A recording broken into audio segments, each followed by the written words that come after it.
meeting, so we at least got that taken care of. We'll get some more folks coming. The governor has declared a state of emergency due to the COVID-19 pandemic, and the nature of this declared emergency makes it impracticable or unsafe for the Central Virginia Regional Housing Partnership to assemble in a single location. This meeting will be held utilizing electronic virtual communication with the Zoom software application and in accordance with virtual meeting procedures and policies as outlined in item 4.001 of the Virginia State Budget, HB 29, as effective April 24th, 2020. The meeting will be recorded and made available to the public at www.tjpdc.org. Thank you, Ian.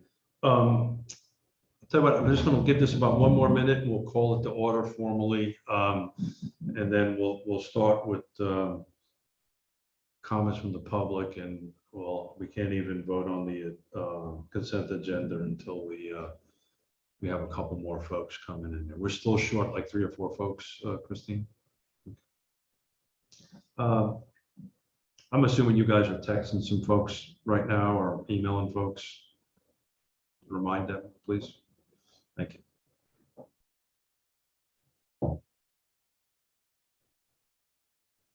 Well, thank you everybody for being here and being here on time. This is, we're going to actually have some really good information shared today, particularly from Ned's and the strategic plan. So trying to get as many folks on board as we can. All right, 2:05. I am going to call the meeting to order, folks. The first item is comments from the public. It looks like we have a couple of public on the call on the Zoom. Would anybody like to share a few thoughts? Come on, we're trying to stretch this a little bit, guys. Okay, well, we're going to skip the consent agenda because we can't vote on it. And looks like Stacy, you're up next. So we're going to jump to the events committee update, the fall speaker series 2021. Looks like Stacy, you are the speaker for that. Right. I am quickly writing notes from one page to the next. So we completed the first half of the fall speaker series last month. Just to recap, in October, the session was about locality updates on affordable housing activities. The panelists included representatives from Fluvanna, Greene, and Albemarle County, as well as the city of Charlottesville. 118 people had registered to attend the session. 77 actually attended. And then there were 37 views of the video online. So that got us really close to that initial 118 registration mark. And then last month, we had a session on rural housing challenges, and those panelists included representatives from Nelson County, Housing Forward Virginia, and Council for Affordable and Rural Housing. That is a national rural housing advocacy group. 89 registrations for the session, 70 attended, and there were additional 7 views of the recording online. So again, we got pretty close to that initial registration mark.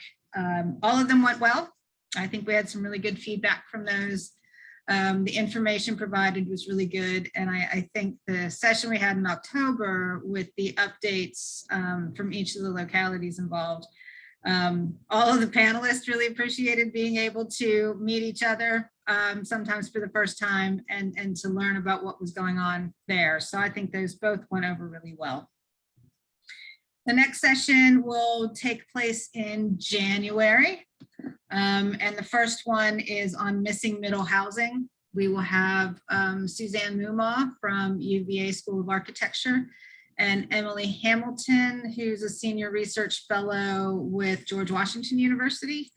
And then in December, sorry, wrong month, in February next year, we will have a session on faith-based organizations and housing initiatives. And that will focus on the activities that faith-based organizations are doing, often to provide housing on their properties. Greg Powell will be, he's helping to organize those. And it includes representatives from Virginia United Methodist Church Housing Development Corporation, Rachel's Haven, Hinton Avenue United Methodist Church, and Park Street Christian Church. All of those are local. And each of them are working on providing some type of affordable housing for area residents. So those are coming up again next year. We took December off due to the holidays.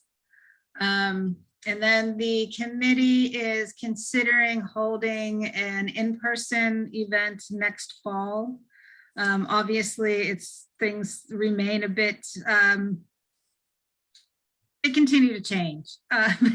But the Governor's Housing Conference was held last month, and they had an in-person and virtual event. And I think that went well. It seemed to be, people seem to enjoy getting back together in person again and having the opportunity to see each other and network, just catch up on what's happening. So we're looking into the feasibility of doing that next fall, probably October. And that's our update. Just before we see if anybody has any questions for Stacy, how are we looking for quorum, folks? Nope, not there yet. Alrighty, anybody have any questions or share any thoughts on Stacy's presentation? I can tell you later up in the agenda, Ned and I are going to give an update on the Virginia Governor's Housing Conference, and that was very well done. Ian and Christine joined us on that end of it from a COVID perspective and a safety perspective. It was well done, in this combination, a hybrid of in-person and folks chiming in via Zoom was super effective. So hopefully that happens in the fall. I know I've been asked by quite a few folks when we're going to do this again. So I'm glad to hear that we're tracking along in that direction. All righty, so looks like we're probably going to have to put the consent agenda to the back of the meeting. So does anybody have any questions for Stacy before we move on? Okay. Mr. Ned Galloway, you are up next, sir. We are doing strategic plan, and I believe you have a PowerPoint slide presentation. Oh, Ian Baxter has the PowerPoint slide. Okay, got it. You're just going to add your velvetly voice to the pictures, right? Ian will share that PowerPoint, and this will not be very long. And I invite Ian, Christine, and others who from the executive committee to chime in as you feel necessary, or maybe perhaps to help answer questions. So a few weeks ago, I guess I'm not remembering the exact date, 3 or 4 weeks ago, the executive committee had our strategic planning, or our meeting with the consultant Spark Mill, to try to gauge and put in the timeline and the process, et cetera, for the RHP strategic plan. Ian, you can go ahead to the next slide there. So the many questions and comments and things that came up can be broken down into the 4 areas you see in front of you. Board composition is not just, with the current organizations represented, do we have the right people? Should there be a mix? So for example, for my county board, should we have different people come into play or not? But it also then goes to the boundary lines, right? Our regional partnership has literal jurisdictions, and should we expand to include other jurisdictions or not? And when we think of the for-profit and not-for-profits, when we first put this together, it was kind of, and you learn these sometimes, like Keith will probably mention when we talk about our presentation at the conference. You kind of put together a list of names or groups on a list and invite them to attend, and you try to get some people together at first. So now we're at the point where that's been great. The folks who have been included, it's been a good mix of people, but do we have everybody at the table that we want? And is there a way to include others if needed? And then not just the composition of the entire partnership, but of the executive committee as well. So this strategic plan will get at that. Identifying core audience and initiatives. I think in a lot of ways, this is, are we getting to the people that we want to get to? And are we doing the actual tangibles or functional things that we're hoping to? And perhaps it's even, what are those tangibles, or what is the functionality that we can identify that we want to attack as a group? Some ideas have been thrown out there. Some were saying, well, I guess that's more measuring impact, but like a land bank, Keith's idea. So is that something as an initiative that this organization should or should not be doing, and other items like that? The measuring impact piece is, well, one, are we doing what we say we were going to do? What is our spread or our reach or our impact in the communities that we represent? And then should we be perhaps, I don't know what the right word is, be overseers, or should we be measuring impacts of the entities that are included in the partnership? So again, using Albemarle for an example, should the RHP be saying, okay, where's Albemarle as it stacks up against their own housing plan and what's in our regional housing plan? So we're going to get at items like that. And then of course, our vision statement moving forward. We've hit a point where we've had good participation. We've got obviously identified players in the room and coming together on a regular basis. But at this point, some of the things that we said we wanted to complete are done. So what's in the future for us? So what's our vision moving forward? Any questions on these 4 areas here, or anything you would like to add, Ian, Christine, or others who were in the executive committee meeting? If not, we can go to the next slide, which is kind of an overview of the, let me go ahead, there we go, the process. And frankly, this gather section, the 68 hours is really kind of an exciting piece, and you'll see this later. So I'll hold off on some additional comments. Other than to say that for those folks who are interested in affordable housing, from the executive committee level to our partnership to all stakeholders in the community, the information that will be gathered and the folks we're targeting to gather that information from is very exciting. So this is one where everybody in the partnership will have an opportunity to participate and to provide input in some capacity. And then obviously the partnership and the executive committee will be engaging with the consultant after this gather process. But the people that we will be going out and seeking input from, just gathering and seeing that information in and of itself, to me, is worth the money being paid for the consultant. But of course, we're going to be taking it to the next step and how it works for our organization. So then SOAK, they will take everything in, and that's where we begin. All right, the information that's been gathered will be shared with the partnership, and the Radiate will then be taking what we've learned, the work we put in, and that should identify the strategic plan moving forward and how we'll come out of this process so that we know what we're doing over the next 3 to 5 years, if not longer. Any questions here on the process? Time frame is next. Go to that slide. So we're already done the initial strategic planning meeting, the November, December. So you can see down below where that gather portion will take us through January, where they go out, and we'll be showing who they're going out to try to get information from, even February. And then we're targeting the retreat. I believe that retreat, Ian, correct me if I'm wrong, that is specifically with the executive committee, correct? That's correct. And then the final work session or planning would be with the whole partnership, that the whole partnership will have an opportunity to do that, targeting, I believe, March for that one. Is that right? Yes. So there could be 2 different levels of input there. And then the April, May, June plan will be taking the information they get from those work sessions and then getting into how do we implement these items. So sometimes we get through those final retreats or work sessions and the consultant goes away, but we're going to have a little extra time beyond that to help put this into motion, is my understanding. Any questions there on the timeline? And then if you would go to the gather plan. So this is the exciting piece. Now, it's not that all of these people, if you see names there, they're not necessarily locked in, but we're who identified from the executive committee of who we're targeting. So you can see there that obviously all board members, partnership members will have a chance to put in input versus survey, but we really felt interviews, focus groups, things like that should go out and capture the people that are not necessarily at our partnership table.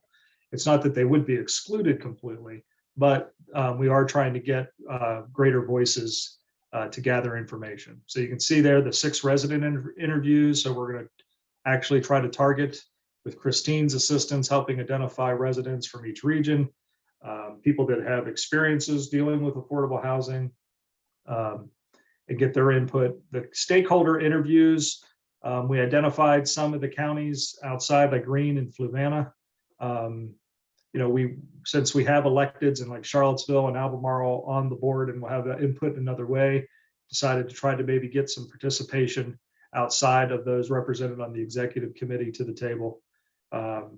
Gina Merritt is a name that hopefully is familiar to some of you folks. She's been going out as her own data collection and gathering on behalf of UVA's effort with affordable housing. So she could, in a lot of ways, help inform the same thing we're doing in this data gathering. 2 UVA interviews, and again, the ideas were perhaps a board member and an economic development representative. If it shakes out to be those exact 2, we will see. But the idea is we were trying to target the areas at UVA that we would like to get the input from. And then we have 4 focus groups lined up, and we thought it would be interesting to get, or allow sectors, if you would, to get together in one room, one for efficiency's sake, but also when you get people in one room and they start building and off of one another's comments, it could be interesting where it goes. So that's where we're going to have private sector developers who are involved with affordable housing that also are nonprofit providers. In addition to that, economic developers. So we're targeting, like Chris and Roger are the city and the county's respective economic development directors. Fluvanna has one now. So we're going to go to each place and try to find those point people for economic development and see how that plays out.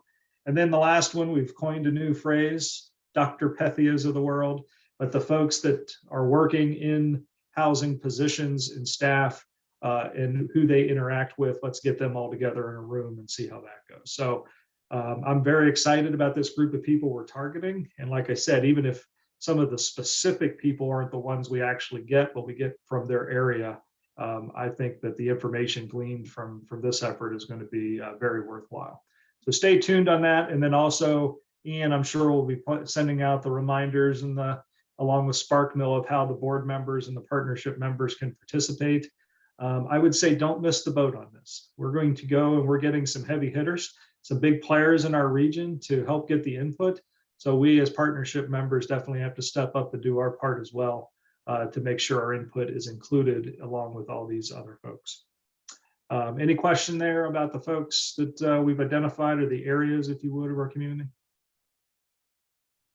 And then Ian, I believe we have one last slide, correct?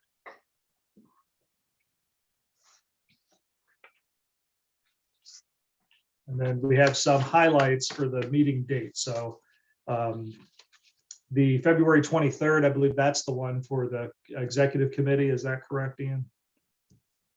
No, it's the 28th, the January 28th. 23rd or 28th after the 23rd? January 28th is the executive committee meeting, yeah. Gotcha. Oh, January 28th. I'm sorry. I'm looking at March 23rd and confusing the two. So then the board retreat for the whole partnership, we're looking to get together for at least a 4-hour block. We've not identified yet if it'll be in person or Zoom. If it's Zoom virtual, it'll be the lower time frame. But there was some discussion about perhaps if we could do this in person, that it may take a little bit extra time, but understanding everyone's schedule is hard to get a 6-hour block. But would ask those to start putting this on your radar for participation in March. It would be nice to have the full partnership participating, as I said, just to include that we'll by that point be hearing from all of the gather information and all the other folks we're getting from. So we want to be well represented from our own body as well in this effort. And with that, that's the end of my presentation. Certainly can answer any questions about SparkMill or about the process or about anything else, or Christine or Ian can help out. But there you have it. Thank you. Thanks, Ned. And thank you for taking point on this. I appreciate you putting in the superhuman efforts to do that. We're a little ahead of schedule. Any questions for anybody in the executive team or particularly for Ned on the presentation on the strategic plan. I know I'm super excited about this, and Spark Mill, I've worked on several projects before with them, and they're gonna knock it out of the ballpark. Any thoughts or comments? One thing I will say, and just from our meetings with Chris and Rachel, who are the consultants at the Spark Mill, I think one of the main things they've highlighted is this implementation aspect of the strategic planning process. So sort of at the end, it was the TBD part, but sort of working not only the vision statement that we're creating, but also how do we actually go ahead and enact that? How do we sort of put that into practice as a regional housing partnership? I think that's a really, really important part of the strategic planning process for this body, because we all represent various sectors of the housing sphere, but it's sort of what are we doing together is the main question. I think they'll be able to help us answer. And once we decide sort of what we're doing together, how do we go ahead and do that? So that's the part of the process that I'm really excited to see. And that obviously comes after all of their information gathering that they have to do. But I want to thank the executive committee the day that we got together. I mean, I think it was 2-3 hours that day, but it was a very robust conversation.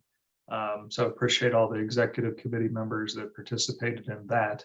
Spark Mill really took from it and is going to run with that as the kickoff. So thank you. And I had one question about the March 23rd date. Is that something that I ought to be putting on my calendar at this point, or is it still too vague? Would block it. We're definitely targeting that week because that's the normal week for the quarterly regional housing partnership. So we're trying to get that in. If we're doing a block of time, there was some talk, I think, well, Wednesday might not be the best, maybe a Friday at the end of the week if we're doing a 4-hour afternoon.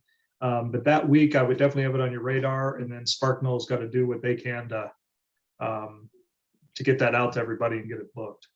But yes, we are just targeting the same week that we would typically be getting together as the whole partnership.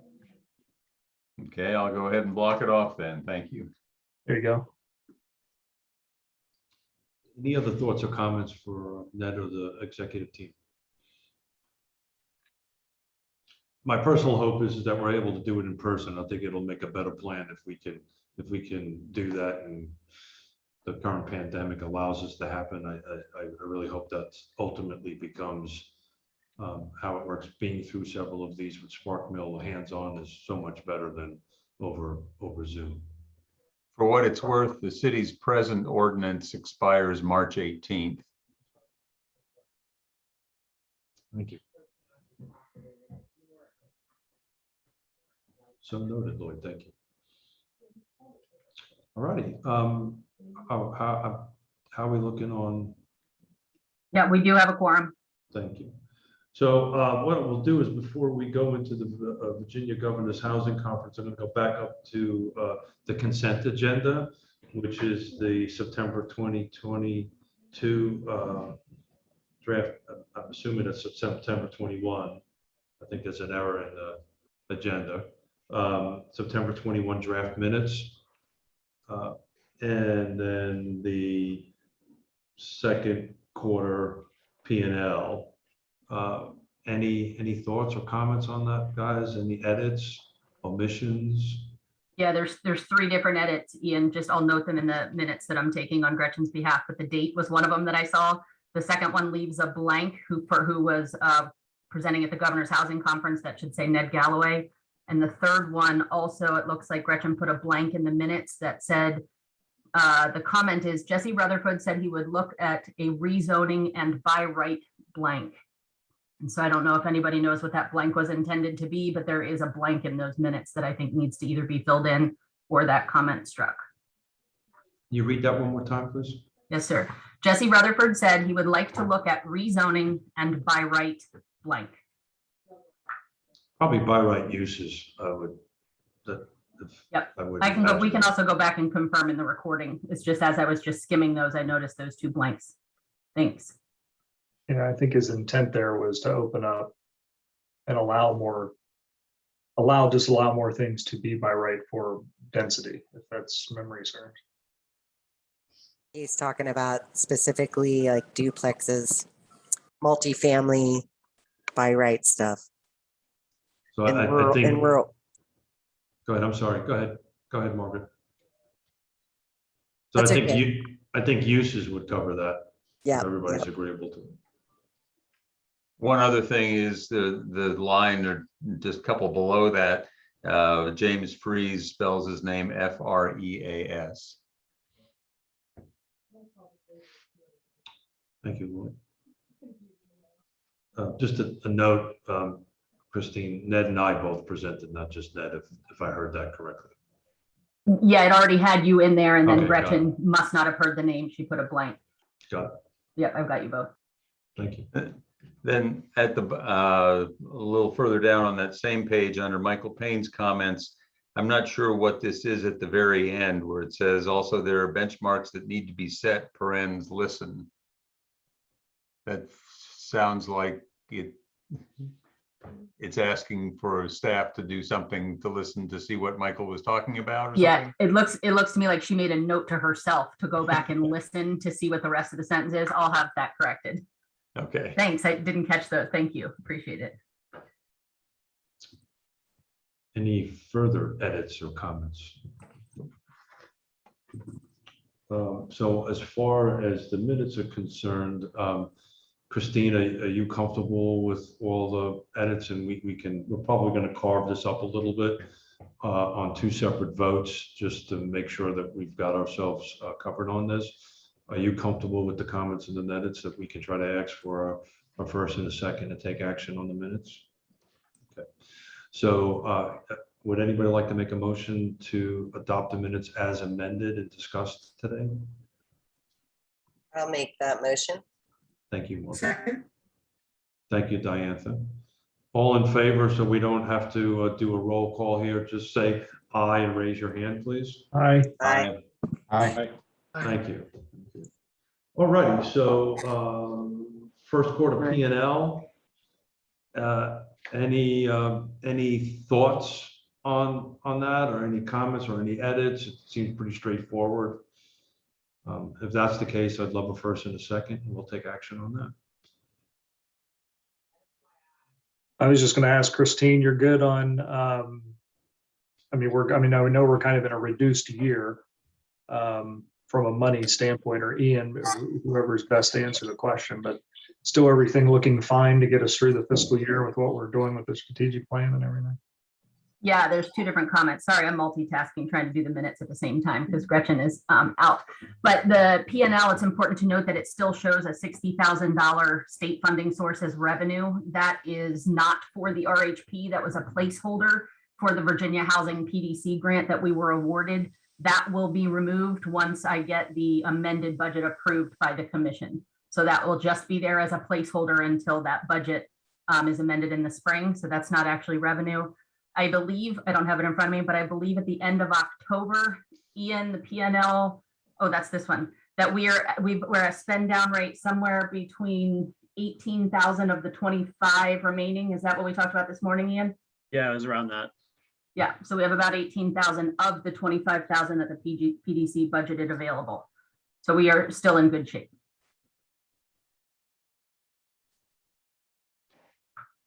I think Colette has a question. Yeah, just, it's like a technical question, a formatting question. Because the column headings don't all print out all the way, can you tell me what is the numbers are the same in the first and third column and in the second and fourth column? So I'm not sure I know what the difference of those columns is. I think they're the same thing. Generally, these are 3 columns. We'll revise the format moving forward. And we can also turn it to landscape so that you can read all of those headings in the future. Okay, thanks. Yes, of course. Christine, you want to give you a little bit of time to catch up on your notes since you're doing double duty, or good? Any other questions or comments about the budget or the profit and loss? So just to reiterate, we have enough cash to get through the burn rate through the rest of the year, correct? Okay. All right. We'll keep you guys posted, but at the rate that we're spending it now, we should be okay. Got it. Any other comments? It looks like Lloyd is diligently studying it. Or any questions from your perspective, Lloyd? No, I'm just noticing, I'm suspecting that the difference between column 1 and column 3 is that column 3 is probably year to date, similarly to 2 and 4, so that we would, in the next time this gets reported to us, we would see different numbers between 1 and 3 and 2 and 4. But for the first reporting for the year, they're going to be identical. Okay. So any other comments? If not, I'll take a first and a second, and we'll adopt the P&L and move on.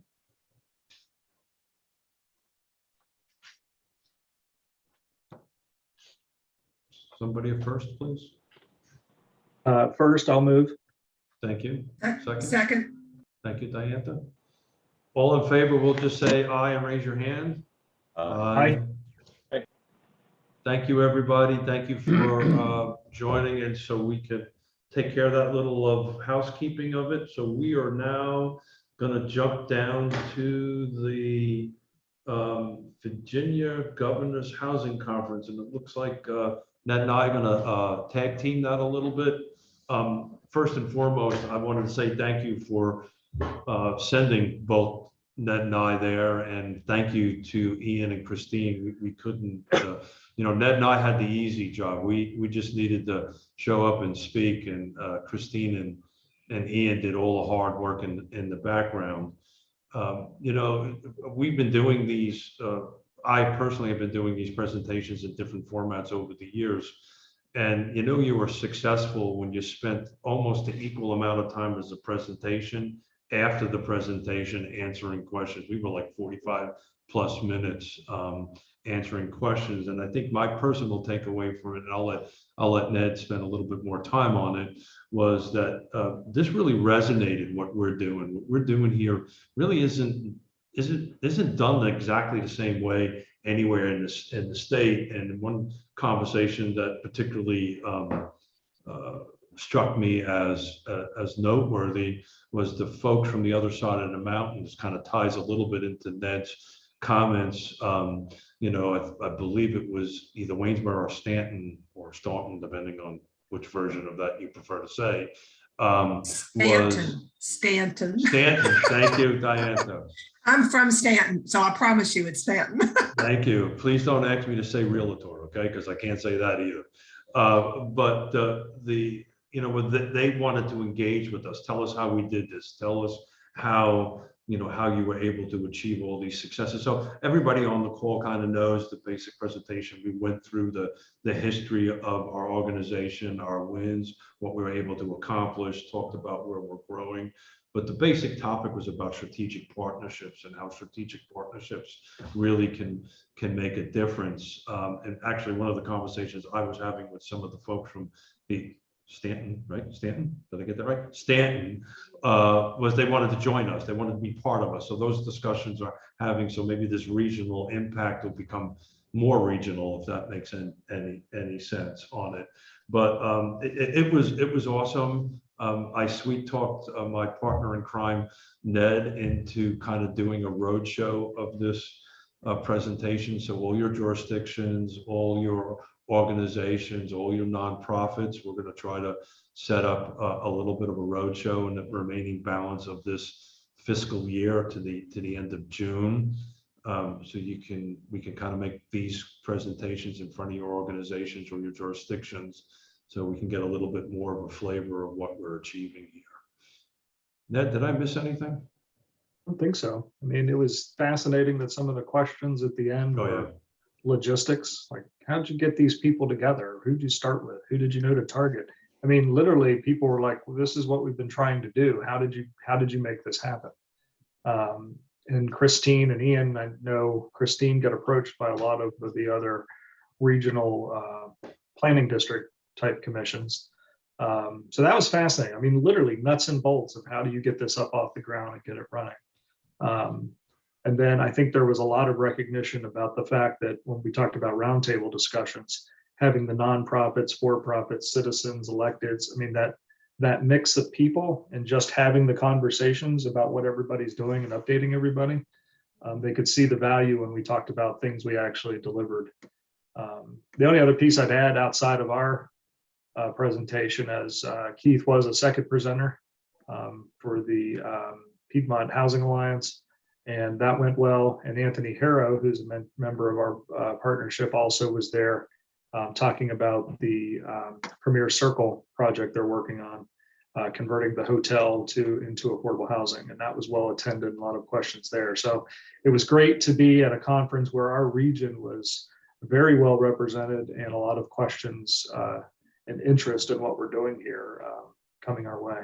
And then the topics were great. There's a revitalization project in Norfolk called the Old Huntsville neighborhood, where they put this plan book in place where you literally as a developer can walk in, and if you agree to those set plans, you can leave with a building permit that day, same day. It's like a catalog. You go in, there's the house, there's the build, there's a couple different options that you work with the resident to build. If that's how you're going to build it, you walk in, you get it, you leave. And then they do on-site inspections. They have a specific inspector that goes out, works with you, and gets that all done within a day as well. So it was a fascinating plan and program of how to take a neighborhood similarly to what we're doing with Southwood, and letting the neighborhood pick the designs and what they want in their neighborhood. But then once that's been established, it goes into the set plan, these building plan books. And like I said, you just walk in and go, that I'm going to do plan B, and you leave with your permit that day. So, and they're doing good work and expanding that around Norfolk. So it's been a while since I've attended a conference, and I forget sometimes what you learn and figure out what other places are doing. So I don't know how to share those notes, or hopefully people were online perhaps, but that was probably in addition to our own presentation, but worthwhile trip.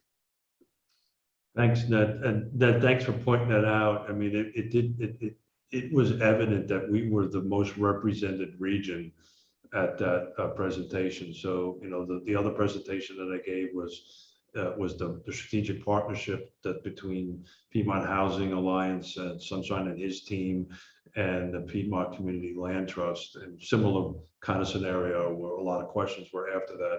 And Anthony Harrow on the strategic partnership between multiple folks, and I'll get some of this wrong, but it did include Sunshine, the county, to make the awesome project at the hotel conversion project that they're doing there.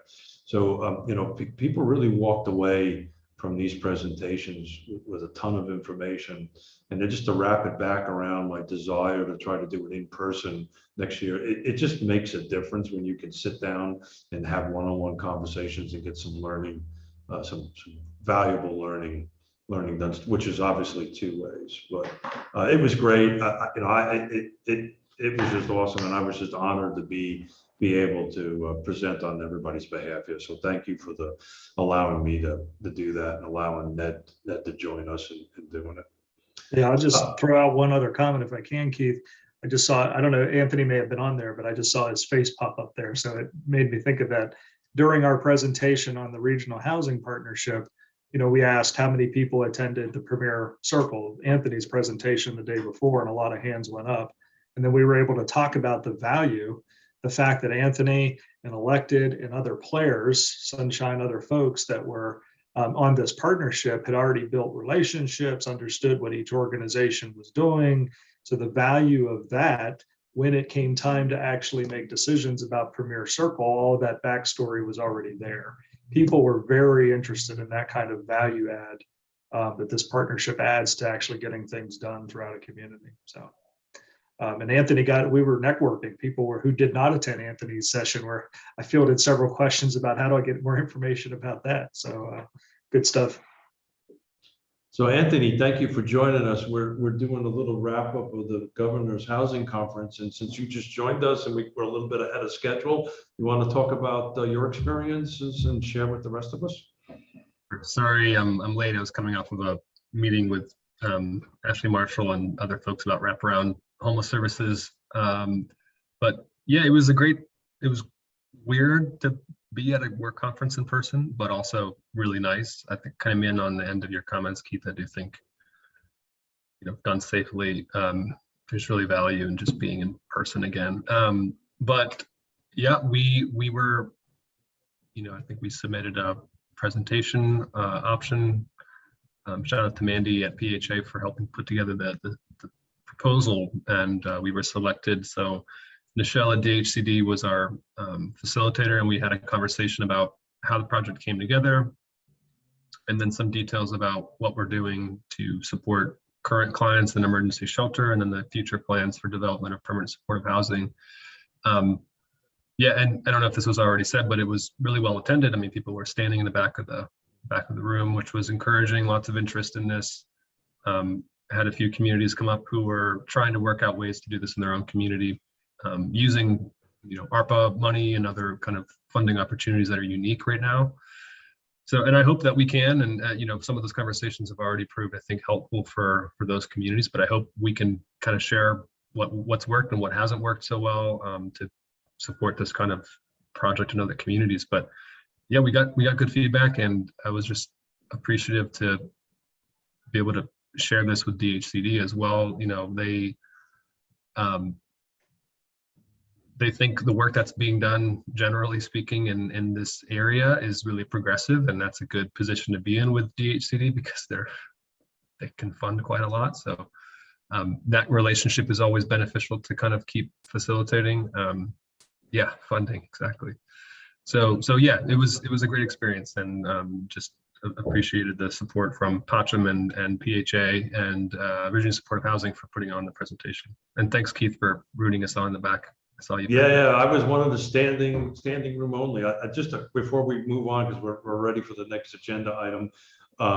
Thank you for noting that. I didn't attend all the presentations, but all of our 3 presentations were standing room only. So that kind of speaks volumes to itself. And yes, Sunshine, it's all about the money. It's all about the funding. All righty. Thank you, gentlemen and folks. We are up to the executive director's update, and I believe, Christine, that would be you, of course. Keith, can I ask either you or Ned to go back to number 6B? I think you guys wanted to briefly share that you wanted to do presentations either in local jurisdictions or with different, community groups. Okay, thank you. I thought I kind of did that with my comments a little bit, that we're intending to do this on the quote unquote a road show on that. But did you want to have a specific discussion about that? No, it's highly possible. I just missed it as I was thinking away. Sorry if you covered that. Well, I didn't cover it in specifically, but I did mention that Ned and I will be doing a road show and then be looking for information from Ian and Christine about how we can do it and organize it and so forth and so on. I think that covers it, unless you think I should go in greater depth. Okay. Well, then I think it's you. It's up to you, Madame. All right. First update that we had is for our Virginia Housing Development Grant. We had the $2 million grant, about 1.8 to put out into the community. We received 5 proofs of concepts, which totaled just under $6 million. So we now have the task of going through and looking very specifically at each of these. We've already had our first meeting with Virginia Housing to go through proposals, to look at eligibility, so that we could start there. If there's anything that's ineligible, we know that we can revise. Our goal with that is then to reach back out to those that submitted proofs of concept to do follow-up questions, interview, whatever you want to call that, but going back to them and seeing how we can move things around a little bit so that we can get as many units at as low a per unit rate as possible to increase the stock. So we'll have more information on that. We meet again later at the end of this week. And then our goal is to be able to reach out to priority applicants in January to ask them to officially apply. That's our update for that one. As far as contributions, we are, for the Regional Housing Partnership, we are submitting to all local governments to ask for a recurring contribution towards the Regional Housing Partnership. I've submitted 4 of the 6 of those. I'm still working on the remaining 2 applications, and then we will, in the early part of the winter, January, February, be putting letters out to the partnership to, as we discussed in the executive committee and previous Regional Housing Partnership meetings, to seek contributions from the remaining partners, both nonprofit and public sector. So we'll be putting those out, nonprofit and private sector, excuse me. Home ARP funding, as you all know from previous updates from me, we were awarded 2.4 million for home ARP. The process that we're using right now is we are scheduling meetings with each of the local governments. The way that the home consortium cooperation agreement is written with HUD is there is an allocation formula in that cooperation agreement that states that any home HUD funding will be distributed equally across the 6 jurisdictions. So we are now going to the 6 jurisdictions to talk to them about what the eligible uses are, what the eligible populations are, and having them identify what priority projects they would like us to commit that funding to. The way that annual home funding right now is allocated, some of the agencies may or may not be eligible depending on the services that they provide. This funding is specifically for those experiencing homelessness, at risk of homelessness, or projects that can reduce those experiencing homelessness. And so right now we're just scheduling those meetings and getting it started. We're hoping at the beginning of FY22 that we can in earnest come up with a plan that we can submit to HUD. It does require a substantial action plan to be submitted with some gap analysis and data to identify what our needs are and how we're going to meet those needs with this funding. So more to come on that. Happy to take questions if you have them. But again, as you guys have seen, the program guidelines at this point, we're still learning alongside HUD, you know, as they're putting things out. They're doing an educational series. Any of you that have attended a HUD series know that those are riveting. And so we're gathering as much information from those as we can. Did I see a hand pop? Oh, I did. Go ahead, Anthony. Thanks, Christine. I was just curious, did I hear you say that HUD wants TJPDC as a recipient of these home ARP funds to distribute them equally among each jurisdiction? We're Or just that it required. has to, sorry, go ahead. So Go ahead. I didn't mean to interrupt. No, we're required to distribute the funding per our existing cooperation agreement. And our existing consortium cooperation agreement has that 1/6 across the board. So what does that mean in practice? That means that we would go to Albemarle and say, this many hundreds of thousands of dollars, can you tell us how you want us to direct that funding? We would go to Nelson and say, this many hundreds of thousands, how would you like us to direct that funding? They're not necessarily required to spend it within their own jurisdiction. They can contribute it towards a regional project. However, it is up to them how they decide to use that funding. Because technically the members of the consortium are the member governments, not the subrecipients or nonprofits.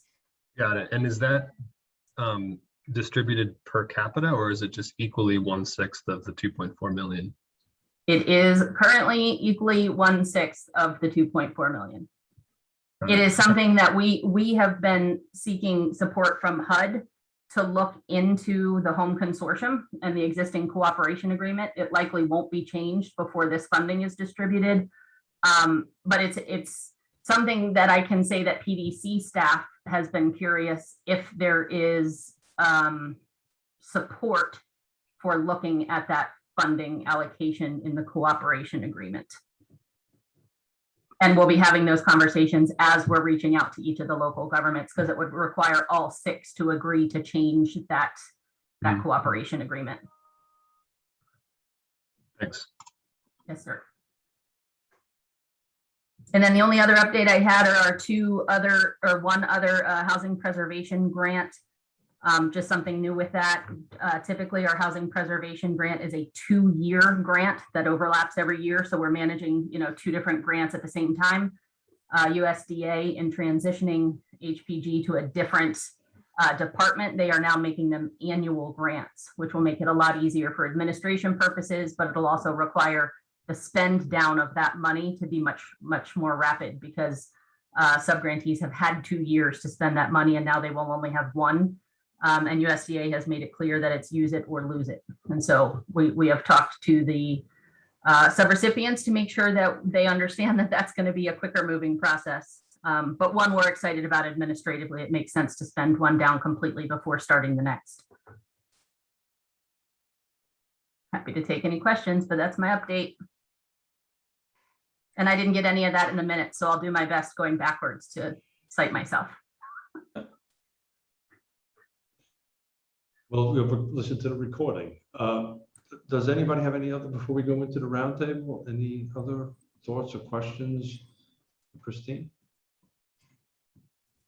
Alrighty, so we're going to go into the roundtable, which is the partners update on Ian or Christine. And I think since Christine's doing double duty, Ian, I'll let you help me stay on track a little bit. I just want to make sure I don't miss anybody. I'm just going to go through the list on the agenda alphabetically and take it from there. And one of the things I'd like to encourage everybody is, this is the intent of this is a little two-way. So if you have a questions for somebody or would like to communicate or share an opinion or something with the person who's giving an update, that this is a perfect forum to go ahead and do this.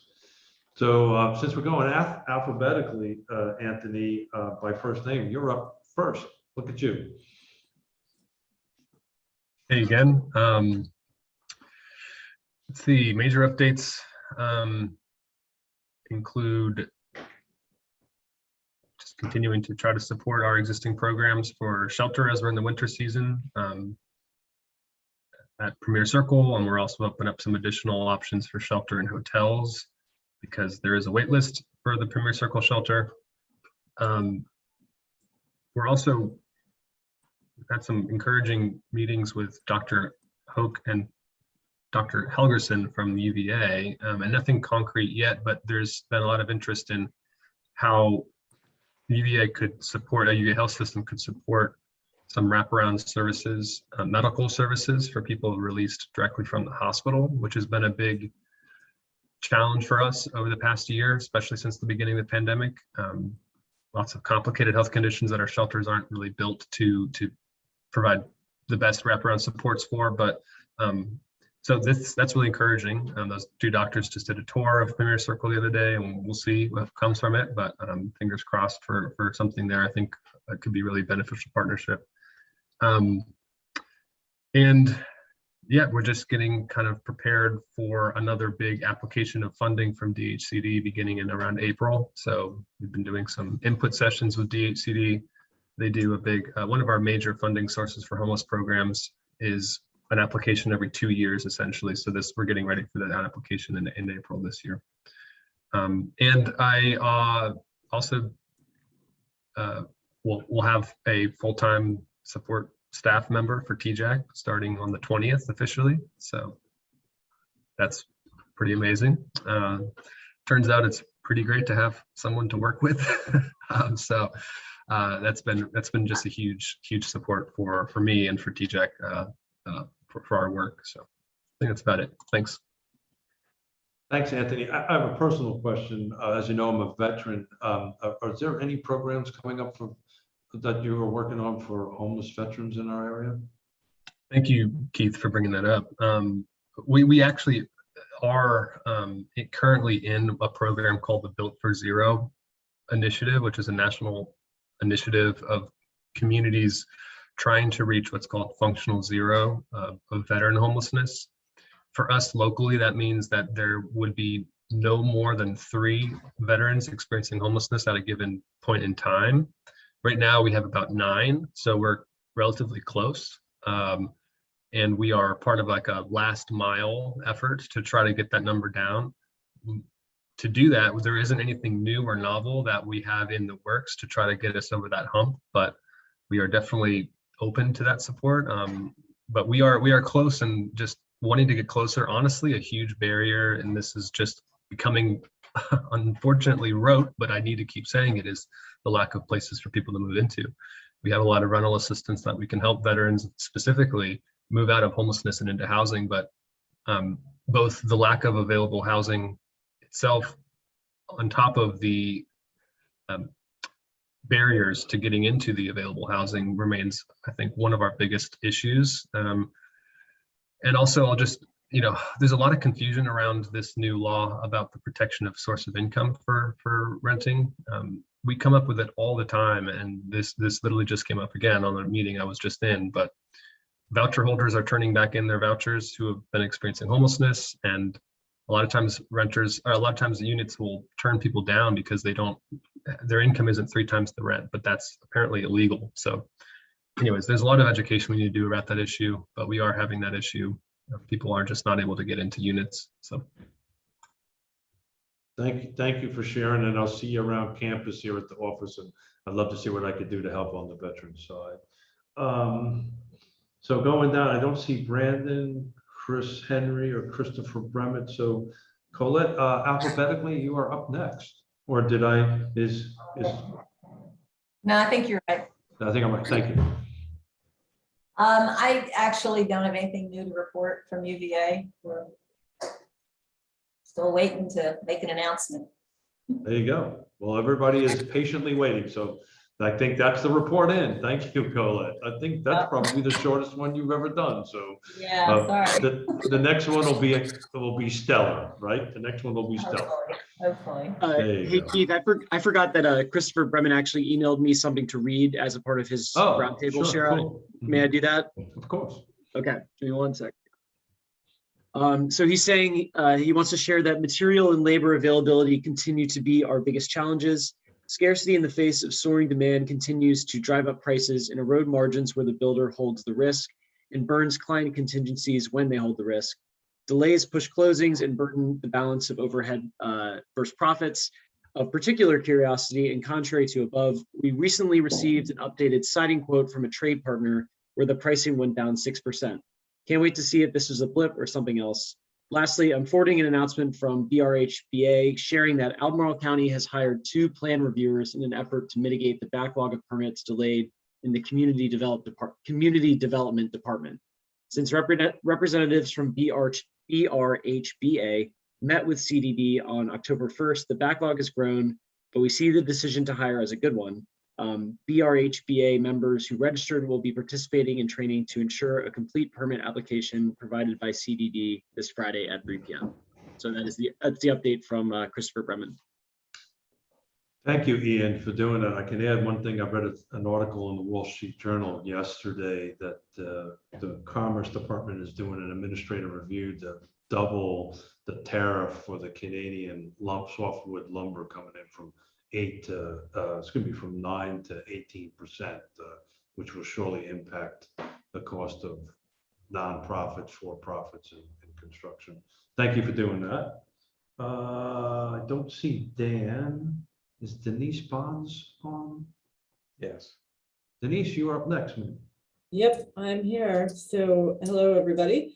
At the health department, with regard to housing, we continue to work on the HOPA program, housing for individuals with HIV and AIDS. And that is trucking along at this point in time. I'm really happy that we're able to participate. I'm going to use this as a moment to urge everyone who has not yet gotten their booster to please go out and get your booster shot. And if you have not yet started your vaccine for COVID, now is definitely the time.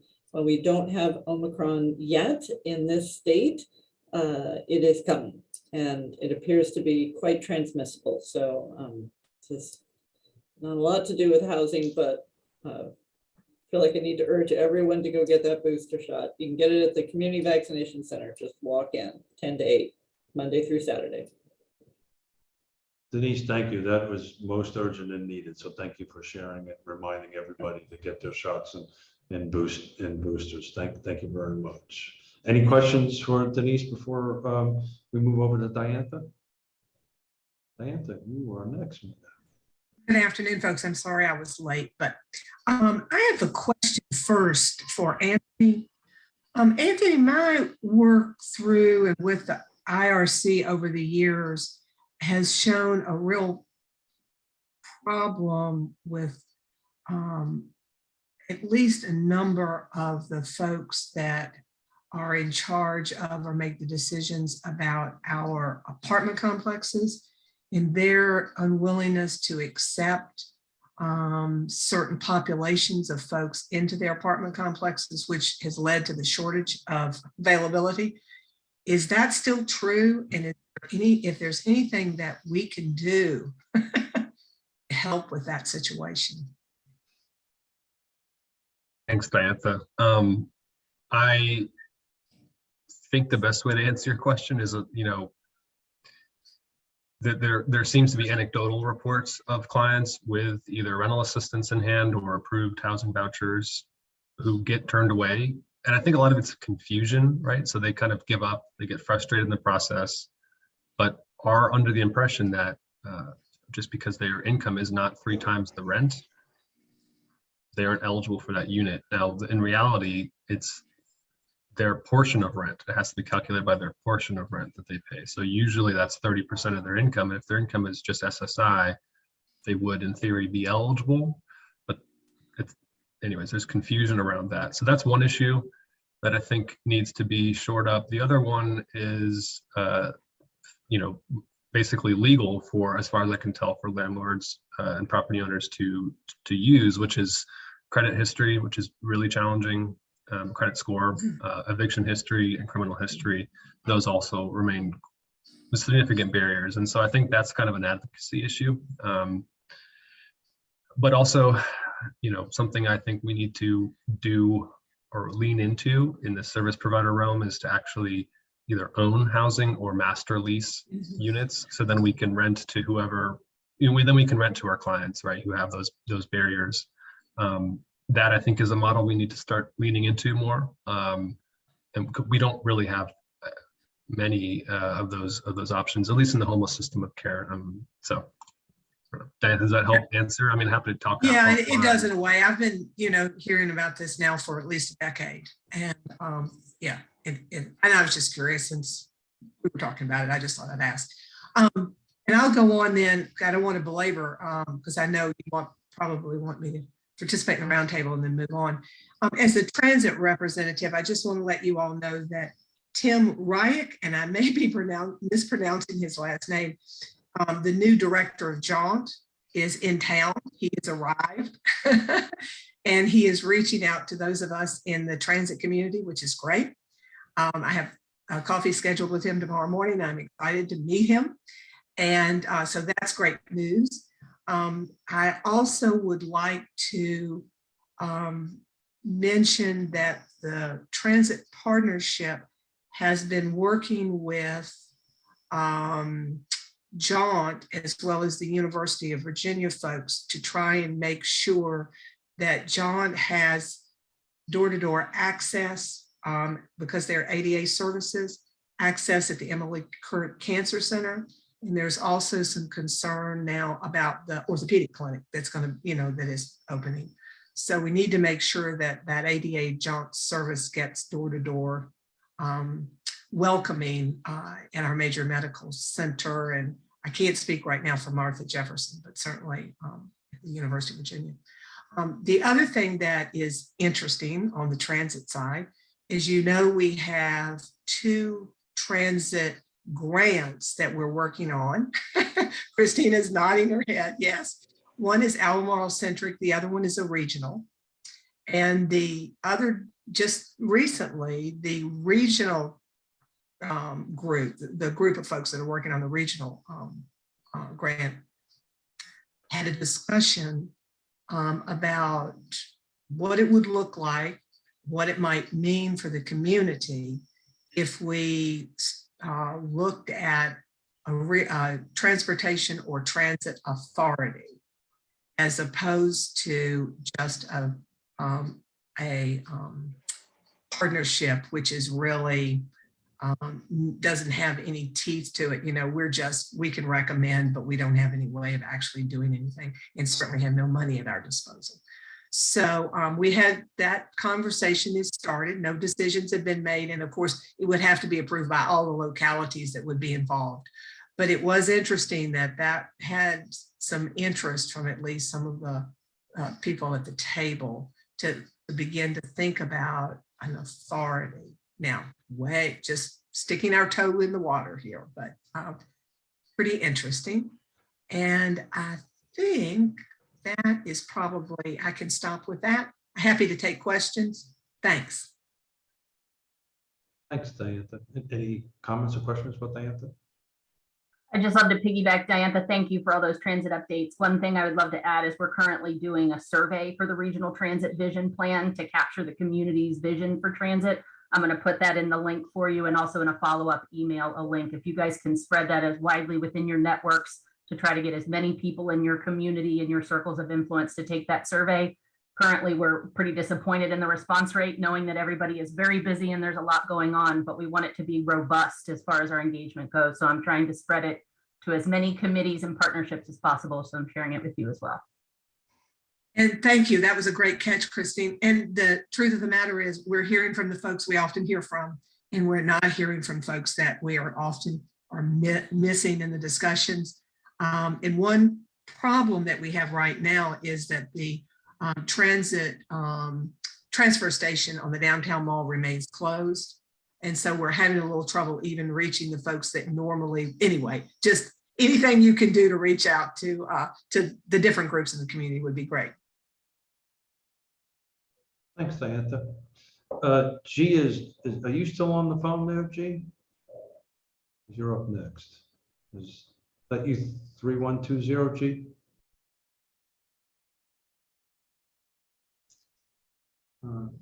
I think it is, but we'll see if, looks like she's still on. Okay, so we're going to skip over G. Hopefully she'll chime in here in a minute. If she will, we'll take an update from her. Greg, you're up next. So I've been really pleased at the impact that the Regional Housing Partnership, I feel, is having to the counties beyond the inner ring. I had spoken before about how Louisa County was actually helping try to find sites for us. And we're working in Fluvanna County now, and they are so eager to be helpful that we shall, I hope I don't jinx this, but we're going to get a rezoning in 3 months, in a 4-step process in 3 months, because they want very much to have affordable housing in the county. And so are trying to help us meet a grant deadline. So I really feel that the partnership is having an impact in all 6 jurisdictions, or many of them that I've had the pleasure of working in. I'll let Sunshine, I hope, Sunshine, you will share what you're doing with the 2 faith-based groups, which I am most appreciative of. And let me just leave that as a teaser for Sunshine to address. thank you, Greg. That's an awesome building behind you. That's the one that's going in Fluvanna County. And that's a age-restricted project? Yes, this one is age-restricted seniors, 60% AMI across the board. Thank you. All righty. G, can you hear us? Okay, we will keep on moving on. Is Jay Weiler on? Did I see Jay? No. Is Jeff White on? I don't see Jeff either. I know Jesse is in here. I'll skip. Mr. Snook, Lloyd, you're up next, sir. Okay, well, the couple of things to report on from Charlottesville were mainly administrative kinds of things. I will leave the more interesting actual development discussion to Sunshine to talk about. But at the council level, we just had a meeting a couple nights ago where we were talking about trying to implement some of the recommendations from our affordable housing plan, including trying to realign the membership on the affordable housing, on the Housing Advisory Commission, the Affordable Housing Commission, and trying to figure out how we're going to move forward on the second phase. I mean, after we shed so much blood over the future land use map, and I kept telling everybody, hey, listen, that's not even the main event. The main event is the zoning ordinance. Now we get to turn to the zoning ordinance, and that's where I expect to have a lot of very interesting discussions. So more sort of housing organization stuff going on at this point, while we frankly wait to try to get the top of our leadership, that house in order You probably read about some of the difficulties we've been having in that direction. Hopefully we'll start solving some of them. Mr. Snook, I would like to say, yes, you're still having some problems, but on the development side, we are really feeling positive energy at NDS. It Good. feels like a new day, which will help deliver real housing. Well, James Freeze was basically given two mandates when he came in. The first was obviously to keep shepherding the comp plan along to completion. And the second was to sort out the permitting and all of that initial stuff that has to happen and get it organized so that it's not so impenetrable, so that it's not so repetitious. You don't have to keep going back and forth and back and forth. It should not take anywhere near as long as it has been taking in recent years. That has been recognized for some time, and I'm glad to hear that they're making progress in that direction. Thank you, gentlemen. So I've received a text from G. Apparently she's unable to unmute herself. Is that something we can do on our end? Ian, can we I will work on it. Exactly. Okay. So G, I know you're listening. We're going, There there she you is. go. Can you hear We me? got you. I just unmuted her, sorry. Thank you. Hi, everybody. I'm just very pleased at what I've been hearing that's been going on. We had a planning commission meeting on last night where we reiterated the work of this team and this group and the essence of us having affordable housing in rural communities.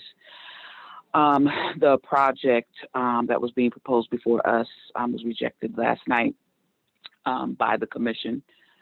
All of the commissioners. However, I do believe that we will be moving forward to incorporate affordable housing. At least I'm pushing for that and have made very clear about that, and referred the community and requested that our planning director, Mr. Miles, ensure that the community is aware and can easily access the information of this group, because evidently some people aren't aware. They felt that the information that was presented by the staff of the Planning Commission was just arbitrary information. They had not realized that this group has done a lot of heavy lifting over the last 2+ years, and even further back than that. So I'm going to continue to champion for affordable housing, particularly within the rural communities, specifically in Fluvanna County. And we are, what was just presented last night was supposed to be an affordable apartment complex of 3 levels. And more information was to come. We did receive a packet last night, but that was just an introductory or precursor to the meeting that we was already set forth on the agenda. So I don't have anything beyond that, but I would just like to compliment all of the work of the individuals on this team for all the no's you kept pushing through. And we have a lot of successes. We have much more work to do, but I am happy and pleased to see what's been happening behind the scenes and, the late stays and all the things that you all have done. So thank you very much for all the work that has been put into this project. And Keith, your vision for this as well. Thank you, G. That means all the world to me. So any questions for G before we move on to Margaret? All righty. So Margaret, you are next. I just wanted to say that I was my first time going to the Governor's Housing Conference, and I did it. I was online, and I had so much fun, I have to tell you. I was able to actually get into every single class at the same time. I had like 4 screens up, so I could switch between. I wasn't like tied into physically being in a room. I was able to network with these other women who were as crazy as I was on the gamification, which I won for the first day. Thank you very much. I'm representing our team. My winning that. I got $50 in Amazon. So it was pretty exciting. But I learned so much, and it was so exciting to see, you know, all of the different, anyway, I was very excited. It was a lot of fun, and I will be happy to be there physically next year. Our biggest project here in Nelson is the Renaissance Ridge project, which is still continuing. We had a couple of additional reviews to do for the big 58 review that we have to do for DHR. We're working with the engineers to get all of that done, putting some final funding things in place before we go ahead and you know, and all of our legal stuff in place before we go ahead and sign and start doing our start building. Again, that project is as many as we are zoned to be able to have 150 units in a 30-acre piece. It's a little bit north of Nelly's Ford. It's part of the Stony Creek development there, part of the Wintergreen community. And so anyway, we're still working on that one. That one will end up being in the first phase between 10 and 20 units for sale to working families in Nelson County under 80% AMI. So that's very exciting for me. Big project, the very first one I've actually done building a house.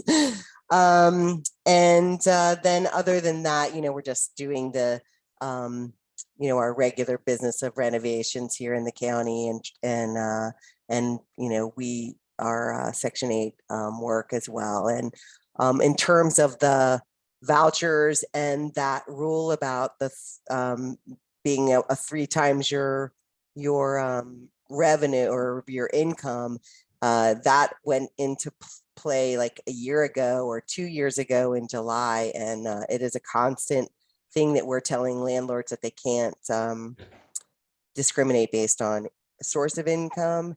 But we are definitely out there, at least in our 6 counties, talking about it, what they can, you know, what they can screen. Oh, there's also a lot of things that Virginia Housing is doing to try to promote vouchers, being a landlord for vouchers, because, you know, we do the criminal screening every year, et cetera, et cetera. So if you need any help with that, Anthony, I'll be happy to hook you up.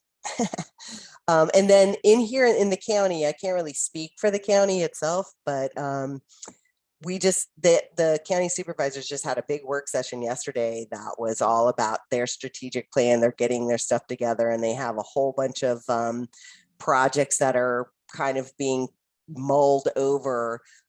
We had our all of the properties were reevaluated in the last couple months, and most everybody's property values were assessed at like 30% higher than they were last year. So that presents a big opportunity maybe for Nelson. So it's interesting to sit there as a member of the public at that meeting and listen to the conversations about what might be possible out here in the sticks. So anyway, that's where we are.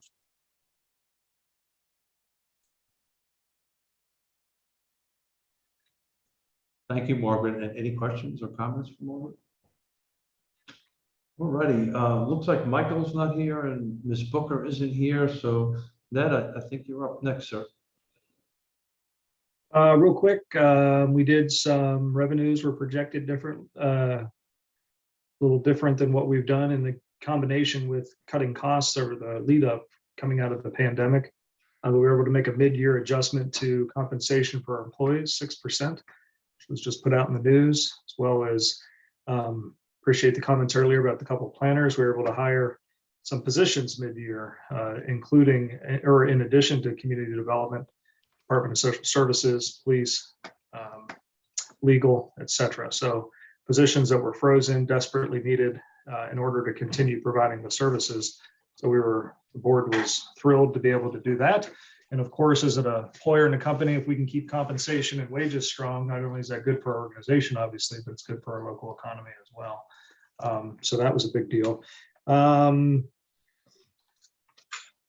let's see, I think relative to the partnership, we also had an interesting conversation about spot blight abatement and some conversation about how to deal with blight and perhaps helping folks who can't even, or what are our programs to assist folks that maybe are dealing with that don't have the capacity to help, get the repairs done, and what can we do to help with that? So that conversation was a pretty rigorous conversation we had last week. But I think relative to the partnership, that's where we're at. I think coming in the new year, we'll have the incentive portion build out in our housing Albemarle plan. I don't know if Dr. Pepe has any other updates on that, but we're expecting that hopefully at the start of the year, which will certainly help get that plan in motion. And then I know she had to step off, but I was hoping if Colette didn't have any major announcements that she was going to share any rumors about football coach, but I guess that's not going to happen today either. So with that, I'll leave it there.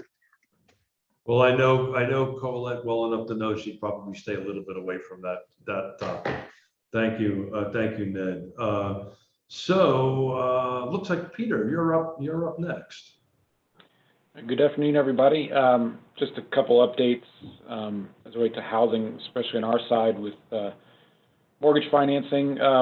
We're working diligently and quite excited about particularly the first and second quarters of next year, bringing online some additional financing options for members in our community, particularly government-sponsored programs, USDA, FHA, and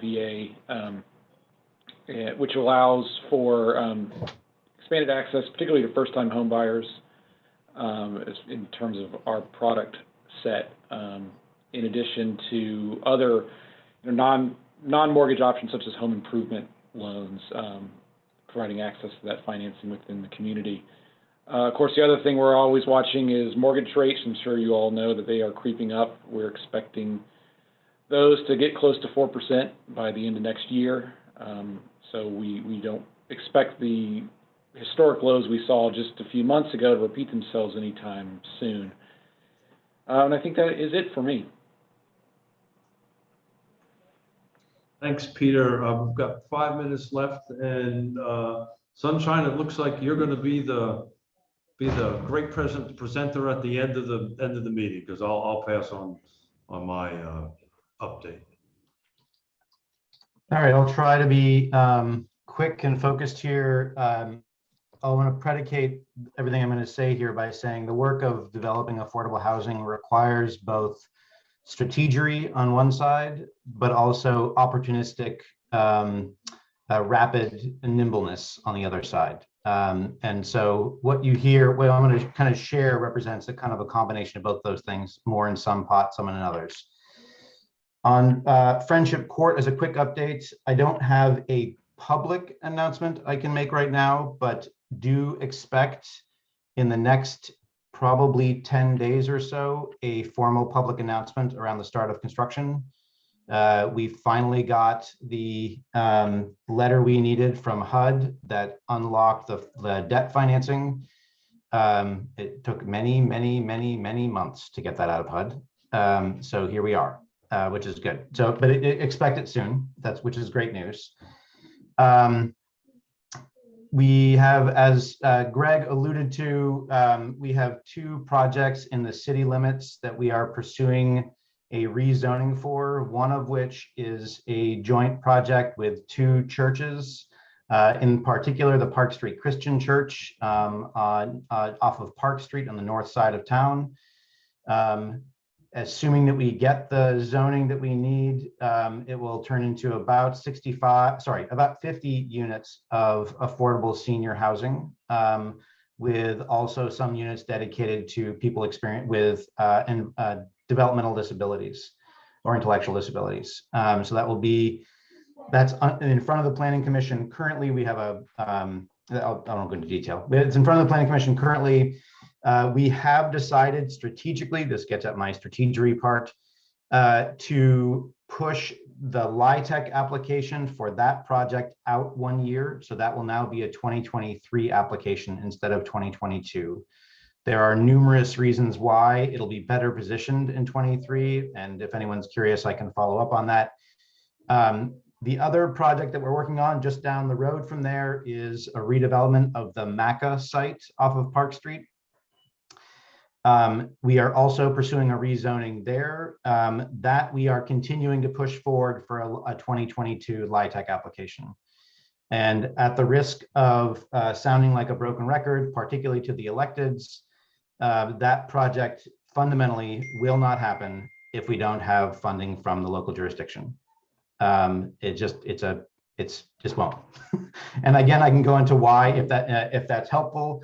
But that's going to apply when I talk about the county projects as well.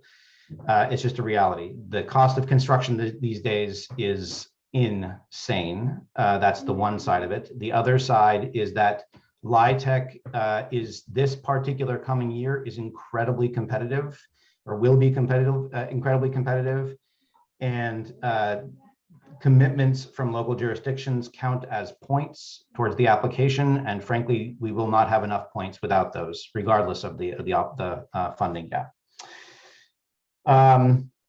So that if the MACA rezoning moves forward and our successful application for LIHTC moves forward, then that will be turned into 65 rental affordable apartments, but it's also a partnership with Habitat and possibly the Community Land Trust as well to do affordable home ownership on the same site additionally.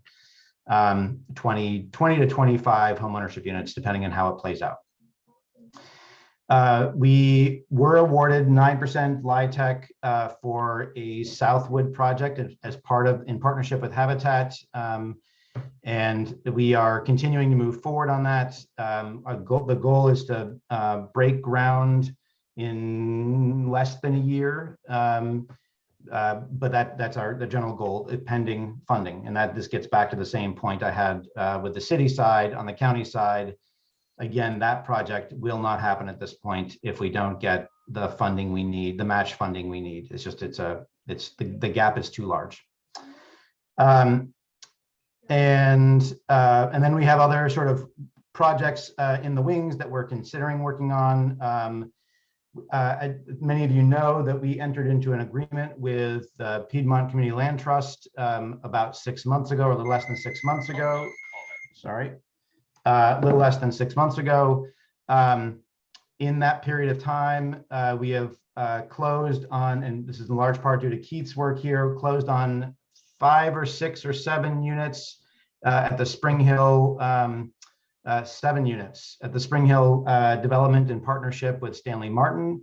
And then we also just closed on 3 of 5 units in the Prospect Avenue neighborhood in the heart of the Charlottesville, with the goal of those are acquisitions of existing homes that are currently vacant that will do deep renovations and sell them hopefully for under $150,000 a piece, assuming that the funding sources come to bear, which buying a house in Charlottesville for $150,000 that's not unheard of at this point. So really excited about that and where that partnership and with the Community Land Trust is going. The last thing I'll say is that we are also recently opened doors in October of our Financial Opportunity Center, which is in the former United Way building on East High Street in downtown Charlottesville. That is a collaborative effort between ourselves and 5 other nonprofit agencies. We are the backbone entity, but it is a joint effort overall. I know we're 1 minute past, so I'll pause there. Thanks. Great reporting, Sunshine. As always, a ton of stuff that you guys are working on. Before we're a little bit over, before we wrap up, does anybody have any quick questions for Sunshine? Okay. Seeing none, there's nothing really for me to report in other than I want to say thank you to everybody on the call and wish everybody a happy holidays. Let's go out and enjoy your friends and your families and have happy holidays and be safe out there, guys. So I'm going to sign off. I think we're going to adjourn. Oh, one thing, March 22nd. Thank you, Ian, for reminding me to say this. March 22nd is our next strategic planning work group. Did I get that right, Ian? All right. Yeah, and more information about that will be forthcoming. Got it. Well, anyway, thank you, everybody. Thank you for staff. Have a great holiday. Bye. Happy holidays. Stay safe.